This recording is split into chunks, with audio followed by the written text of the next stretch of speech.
कि दिल जे बनावल उ पगले नु होई, प्यार जे बनावल उ होई कसाई।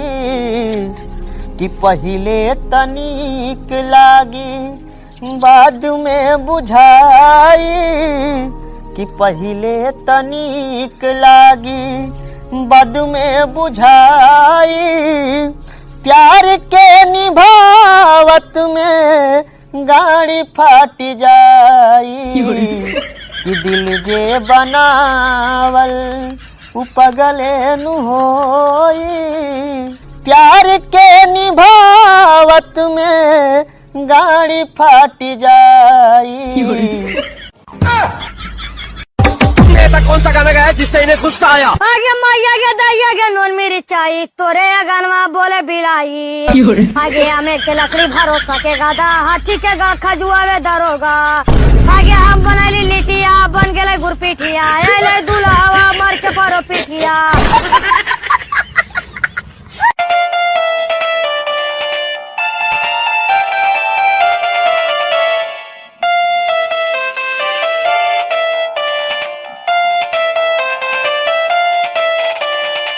हेलो, काल बनी रोज ठीक बा।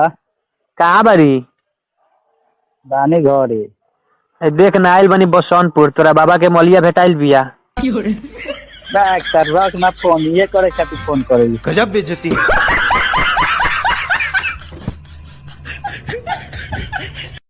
याद करा चाहिए कुमार रहलू, पिया से पहले हमार रहलू।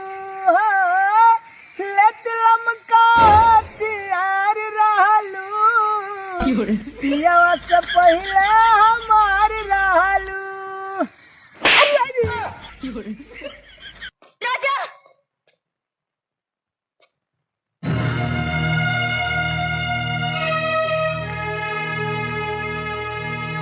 तुम मुझे छोड़कर जा रहे हो?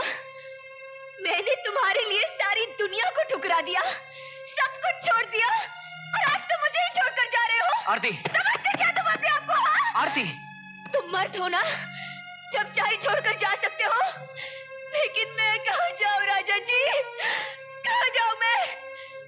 जब मैंने तुम्हारी जिंदगी में पाँव रखा तो वापसी के सारे रास्ते, सारे दरवाजे बंद कर दिए। अब मेरे पास और कोई रास्ता नहीं है सिवाय तुम्हारे या फिर मौत के। आरती, हम तुम्हें छोड़ के कहाँ जा रहे हैं? आरती, हम तुम्हें छोड़ के नहीं जा रहे, कहीं नहीं जा रहे। मौका दिया ना पो दोस्त के तू हाग देबू कोस के। ओए नहीं बाओ, हमरा के हट साला, कबाड़ी में सबसे स्क्रैप माल।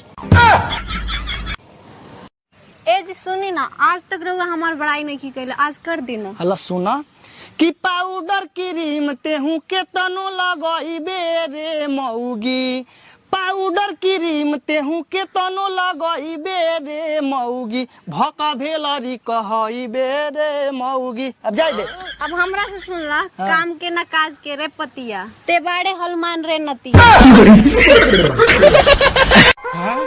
अरे कातिल हसीना के उस्ताद, ई उहे हीरोनिया हिया काजल राघवानी, जेकरे प्यार में रजवा पगलाइल रहेला। तब तक एकर बलात्कार हम करब। ओके बॉस, आओ तनी गलवा से गलवा सटा ली। उस्ताद चुम्मा ले ली। अब तू कहता रहे तो चुम्मो ले। गलतारू ऐसे जैसे सरसों के सगिया, यहाँ काम ना चली, इनके घर लेके चले के पड़ी। Yes boss. बॉस, जैसे बिना पानी के मछली तड़फेले, वैसे बिना मेकअप की हीरोइनिया तड़पतिया है। जितना दिल तड़पता है, मोहब्बत उतनी ही गहरी होती है। मोहब्बत इतना गहरी मत कर दिया कि मौत से मोहब्बत हो जाए। अरे डार्लिंग, रजवा में ऐसा का रखल हो, अरे हमार हाथ थामला हो। बाप दादा का छोड़ल करोड़ों का जायदाद बा। दिन में होली और रात में दिवाली मना दे। तू गला कहीं का